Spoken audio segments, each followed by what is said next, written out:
后来有这两讲有关停水的谣言是赢赢杯哦，要安怎确定真甲假呢？今仔日的拍假特工队。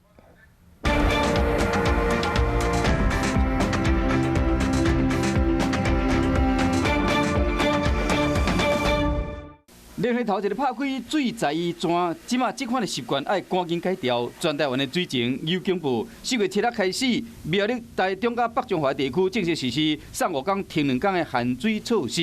因为最近网络也有流传即款的消息。 新北、桃园甲新竹地区4月7日嘛要开始3、5天停2天，下骹还有注明资料来源是经济部写甲敢若有影，到底是真的还是假的？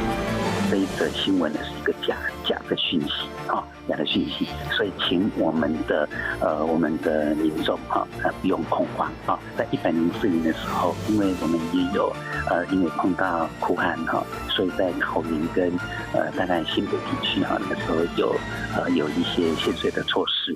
针对这项网络谣言，台湾自来水公司已经证实讲这是过时的消息，不过像这看起来敢若有影的消息，唔那安尼尔。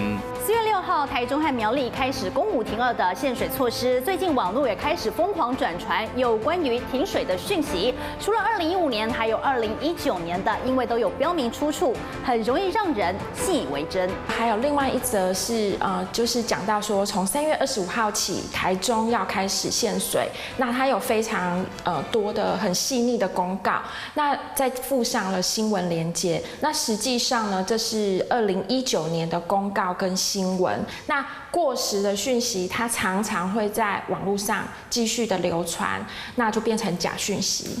为台湾自来水公司的官网，就会清楚看到目前敢若苗栗、台中甲北中华水情订户是红灯，是采取分区还是定点送水；新竹、嘉义、台南甲高雄是甘蔗色订户，采取减量送水。另外，新北市南口、桃园、南中华甲南投甲云林是黄色订户，采取减压送水。